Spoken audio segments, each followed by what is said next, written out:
ओम नमः सिद्धेभ्य। नमो जीर्णाणम। सभी को सादर शुद्धात्म वंदन। अश्विन शुक्ला सप्तमी का आज यह शुभ दिवस और आज सोनगढ़ से प्रसारित होने वाला संदेश पूज्य बहन श्री बहन के वचनामृत के 109 नंबर के बोल के आधार से लिया गया है। तो चलिए आज हम इस संदेश का पाठ करते हैं। आत्मा पवित्रता से भरपूर है, उसके अंदर उपयोग लगा। आत्मा के गुणों में सराबोर हो जा। आत्मा तीर्थ में ऐसा स्नान करें कि पर्याय शुद्ध हो जाए और मलिनता दूर हो जाए। देखिए, आज का संदेश हमारे लिए प्रेरणादायक है, चिंतनशील है। क्या कहा इस संदेश में कि आत्मा है वो पवित्रता से भरपूर है। मेरा आत्मा पवित्रता से भरपूर है, इसमें किसी भी प्रकार की अपवित्रता नहीं है। अस्ति से क्या कहा कि आत्मा पवित्रता से भरपूर है और नास्ति से मेरी आत्मा में मोह राग द्वेष आदि की मलिनता नहीं है। कैसा है मेरा आत्मा? पवित्र है, शुचिता वाला है और मेरे आत्मा में सर्व प्रकार के कर्ममल नहीं है। क्योंकि जो मेरा आत्मा है वो कैसा है? जीव द्रव्य है, चेतन द्रव्य है और जो द्रव्य है वो सदाकाल शुद्ध होता है। द्रव्य में कभी किसी प्रकार की कोई अशुद्धि नहीं आती है। पर्याय में अशुद्धि हो सकती है, लेकिन द्रव्य त्रिकाल शुद्ध है, शुद्ध था और शुद्ध ही रहेगा। तो मेरा जो आत्मा है वो कैसा है? त्रैकालिक है और त्रैकालिक आत्मा हमेशा शुद्ध है, ये चेतनत्व से भरपूर है। तो इस अपेक्षा से मेरा आत्मा कैसा है? पवित्रता से भरपूर है। फिर क्या कहा? उसके अंदर उपयोग लगा। किसके अंदर उपयोग लगा? अपनी आत्मा के अंदर उपयोग लगा। क्यों? क्योंकि मेरा आत्मा शुद्ध है, पवित्र है। तो जो पवित्र आत्मा है उसके अंदर उपयोग लगाएंगे तो जो पर्याय उत्पन्न होगी वो भी कैसी होगी? पवित्र होगी। इसलिए कहा कि उपयोग को उपयोग में स्थिर करो। उपयोग यानी मेरा ज्ञान दर्शन रूप उपयोग, उसको उपयोग में स्थिर करना। यानी यहाँ दो उपयोग शब्द आए ना, तो पहले उपयोग का अर्थ हुआ ज्ञान दर्शन, उसका स्वभाव, और दूसरा उपयोग मतलब आत्मा। तो अपने ज्ञान दर्शन को अपनी आत्मा में ही स्थिर करो, तो उससे क्या होगा? पवित्रता होगी। जो भरपूर द्रव्य मेरा पवित्र है तो शुद्ध द्रव्य में उपयोग लगाएंगे तो उसकी पर्याय में शुद्धता प्रकट होगी। इस प्रकार यहाँ पर इसका आशय लेना। फिर कहा कि आत्मा के गुणों में सराबोर हो जा। क्या कहा कि आत्मा मेरा कैसा है? पवित्र है, शुद्ध है ना। और जब मेरा आत्मा पवित्र और शुद्ध है तो उसमें गुण भी कैसे हैं? सारे पवित्र, शुद्ध और अनंत गुण हैं। किसमें? मेरी आत्मा में।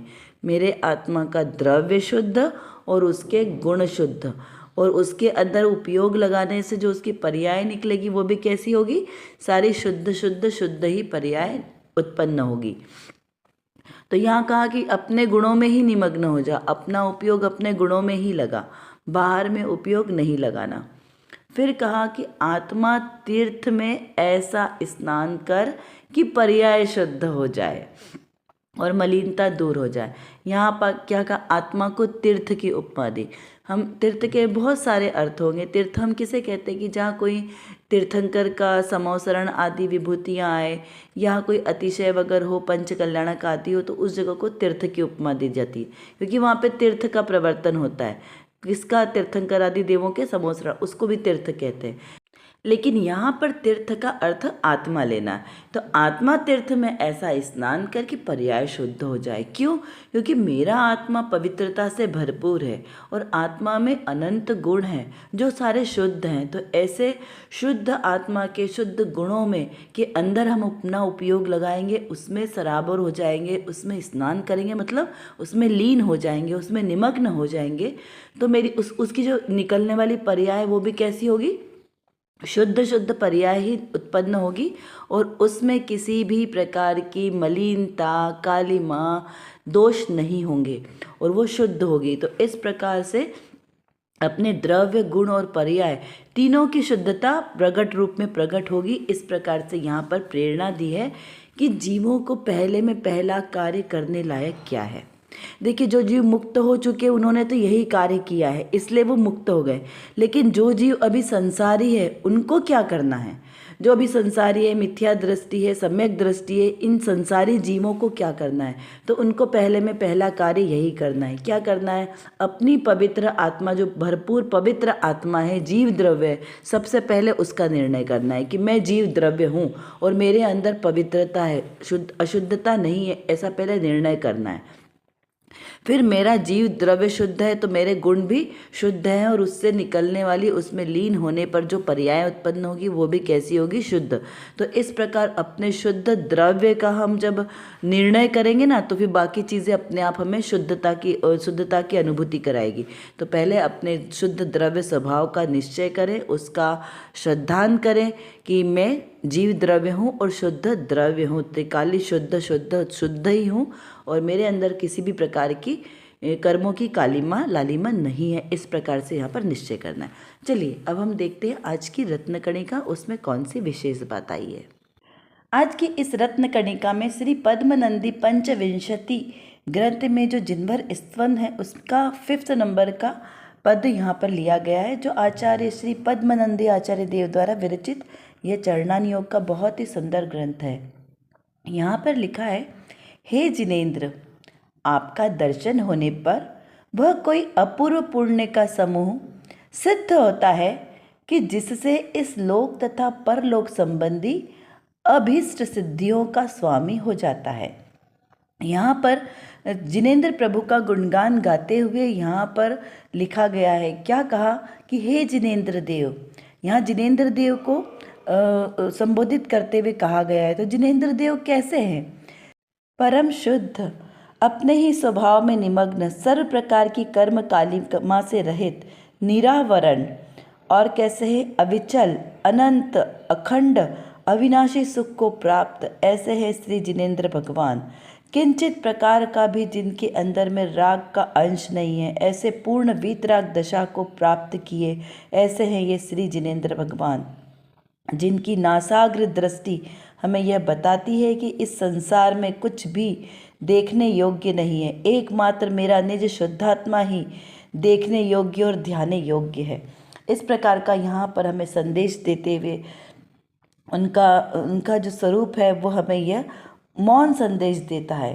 तो इस प्रकार आचार्य देव कहते हैं कि आपका दर्शन होने पर कोई अपूर्व पुण्य का सिद्ध समूह होता है, यानी एकमात्र आपके दर्शन करने मात्र से अनंत भवों के पाप कर्म निर्जरित हो जाते हैं। क्यों? क्योंकि उनके भगवान के दर्शन को देखकर मुझे अपने स्वरूप का ख्याल आता है, अपनी महिमा आती है, अपनी प्रभुता आती है कि हे प्रभु, जैसे आप हो वैसा ही मैं भी हूँ, मैं भी निरावरण स्वभाव वाला हूँ, मैं भी अचल, अखंड और अविनाशी स्वभाव वाला हूँ, क्योंकि मैं भी जीव द्रव्य और आप भी जीव द्रव्य, आप में भी चैतन्यता के गुण परिपूर्ण हैं और मेरे जीव द्रव्य में भी चैतन्यता के गुण परिपूर्ण हैं। चैतन्यता से सराबोर है मेरा भी यह आत्मा। इस प्रकार जब अनुभूति होती है तब अपूर्व आनंद की प्राप्ति होती है, और जो पूर्व के कर्म है वो सब निर्जरित हो जाते हैं अपने त्रिकालिक शुद्ध द्रव्य स्वभाव के आश्रय से। तो इस प्रकार यहाँ कहा है कि अपूर्व पुण्य का सिद्ध समूह सिद्ध होता है कि इस लोक तथा परलोक संबंधी अमिष्ट सिद्धियों का स्वामी हो जाता है। कैसे? जब हम अपनी ही आत्मा पर दृष्टि रखते हैं, उसमें लीनता रखते हैं, तो अमिष्ट सिद्धियाँ, 3 लोक की संपदा उसके चरणों में आ जाती है। कहते हैं ना कि 3 लोक की संपदा भी जिसकी दास बन जाती है, ऐसे है श्री जिनेंद्र भगवान। क्योंकि 100 इंद्रों से पूजित है ना, द्रव्य संग्रह जी की गाथा में आता है पहले कि 100 शत इंद्र वंदित। कैसे 100 इंद्रों से वंदित है? कौन?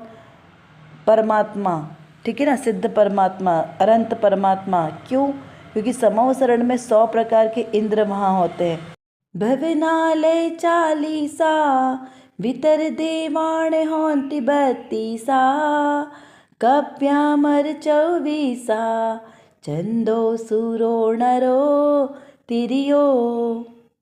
यानी 100 प्रकार के इंद्र जिनेंद्र भगवान के समोसरण में सेवा करते हैं, दास की तरह उनके सामने खड़े होते हैं, जिसमें भवनवासी देवों के 40 इंद्र, व्यंतर देवों के 32 इंद्र, वैमानिक देवों के 24 इंद्र और ज्योतिष देवों के सूर्य 1 इंद्र, ज्योतिष देवों का ही चंद्र 1 इंद्र और मनुष्य में चक्रवर्ती एक इंद्र और तिर्यंचों के एक सिंह नाम का इंद्र, उसे इंद्र एक ऐसा इंद्र है। इस प्रकार टोटल हुए 100 यानी 100 प्रकार के इंद्र जिनेंद्र भगवान के सामने बिल्कुल दास की तरह उनकी सेवा में उपस्थित होते हैं। इस प्रकार महान विभूतियों से विभूषित ऐसे हैं श्री जिनेंद्र भगवान, जब वो जो जीव अपनी आत्म साधना में निमग्न होते हैं तब अनेकों रिद्धियाँ सिद्धियों के वो स्वामी हो जाते हैं, लेकिन फिर भी उनका लक्ष्य उन रिद्धियों की तरफ नहीं होता।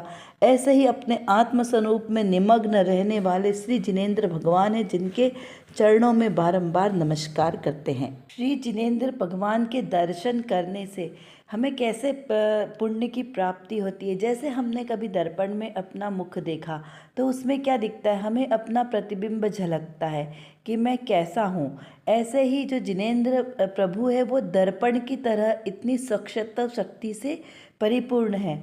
उनके दर्शन करने मात्र से हमें यह पता चलता है कि मैं भी ऐसा ही प्रभुतावान हूँ, मेरे अंदर भी ऐसे ही ज्ञान गुण की अनंत पर्यायें प्रति समय शुद्ध शुद्ध परिणमित हो रही है। और जो मेरा आत्म स्वभाव है वो कैसा है, सब कर्मों से रहित है, एकमात्र शुद्ध है, कोई आकुलता नहीं, कोई विकल्प नहीं, कुछ नहीं, एकमात्र अपने ही आत्म तत्व में निमग्न हूँ। किसी प्रकार का कोई कर्ता नहीं, किसी भी कार्य को करने वाला नहीं, किसी कार्य का भोगता नहीं। इस प्रकार अपने जो शुद्ध है ना आत्मा की, उसकी हमें अनुभूति आती है। किसको, भगवान के दर्शन को करने से।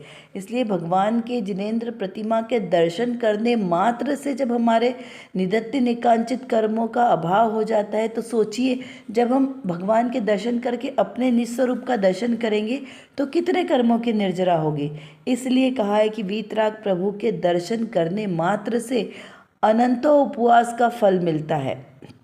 इस प्रकार हमें यह चिंतन करना है कि भगवान के दर्शन से मुझे मेरे आत्मस्वरूप का दर्शन हो, मेरे आत्मस्वरूप का श्रद्धान हो।